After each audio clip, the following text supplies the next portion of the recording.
Volkswagen Chattanooga is dropping production of the Passat in favor of the Atlas and the new ID.4. So let's all say yes to safer, more environmentally friendly cars. What are smart cities? What makes Chattanooga a smart city? If you're not a smart city, are you a dumb city? We're finally gonna dig into that today with two of the smartest people I know, Dr. Mina Sartipi from the University of Tennessee at Chattanooga and Kevin Comstock from the city of Chattanooga.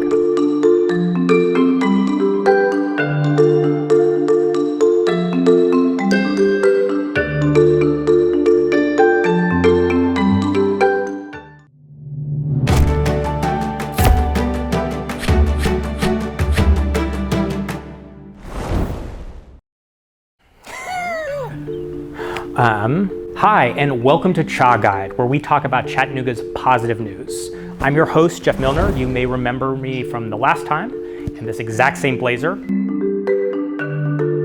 I work here at the Enterprise Center. We are a partner to the city and the region around some of the most exciting, technologically advanced things happening today.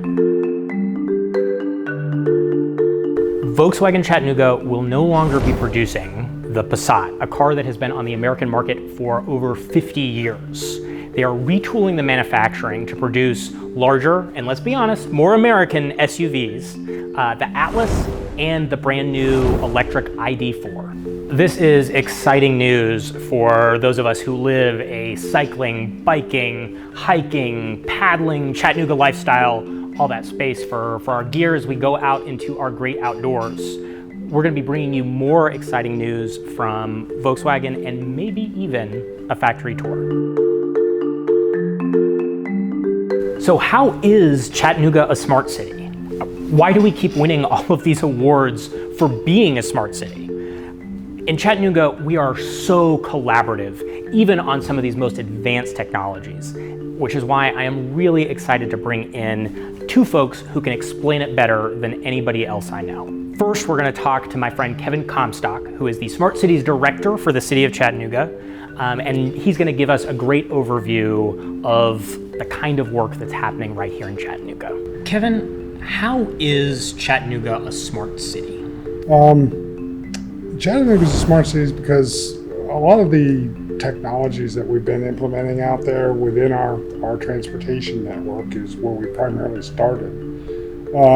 It has allowed us to understand how traffic moves, pedestrian infrastructure, understanding how pedestrians react with the vehicles around, and create somewhat of a safer environment. We're now starting to think about bigger term type technologies and applications. How can we help the air quality? How can we help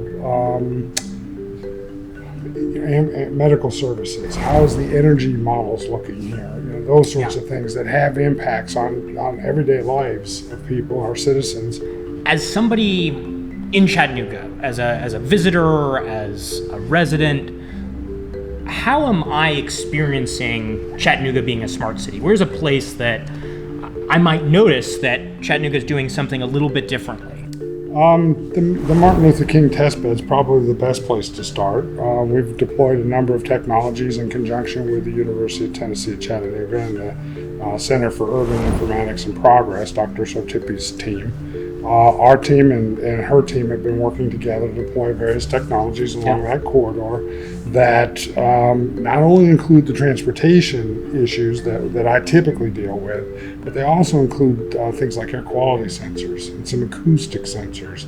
There's some cameras out there that we're able to learn about the environment. We've deployed some LiDAR systems now that are starting to give us a better picture of how people move and use the city streets. Talking about overseeing these advances in traffic control and how we do move around this city, what does it mean for a driver in Chattanooga? Well, one of the things that we're actively working towards, and one of the ways I've described my job to a lot of individuals, is I'm the guy that has to figure out how to make connected and autonomous vehicles work in our environment.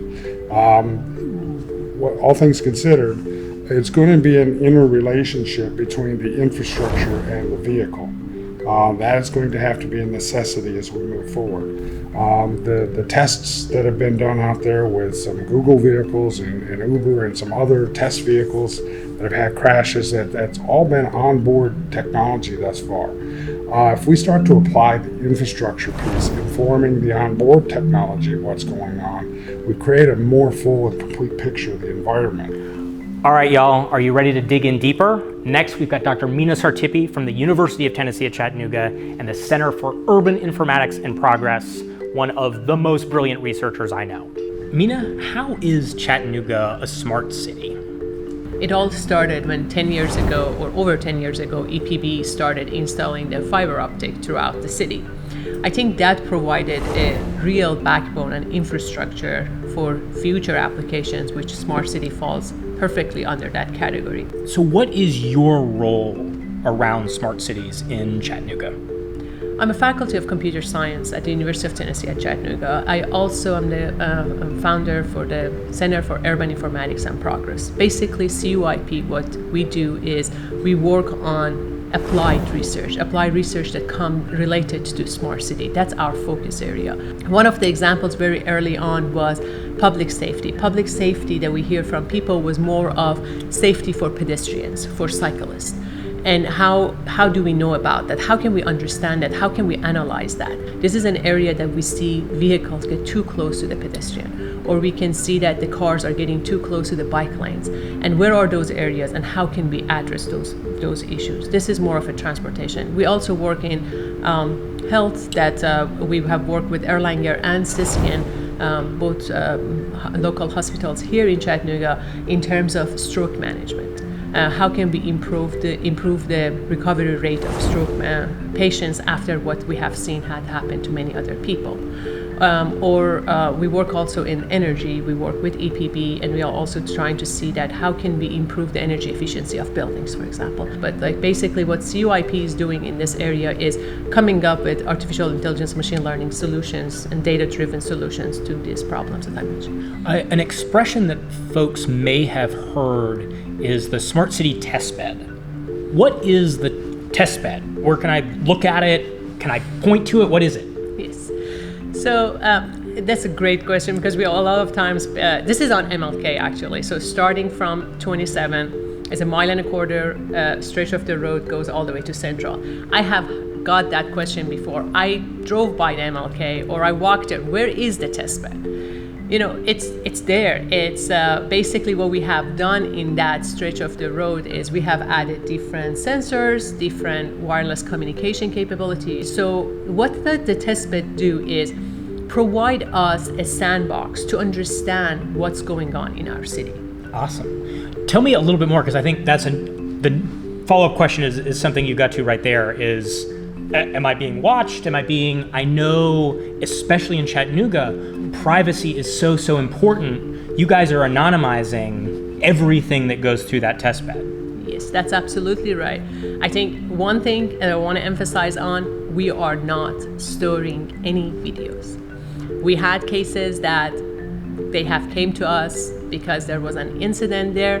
We really don't have any videos. It's not even stored for a second. What happens is in real time, the data is processed, but nothing personally identifiable data is not being stored. That's something we promised at the very beginning when we were planning to build the testbed. That's what the comments we got back from the community, and we have promised, and we are never going to break our promise on that.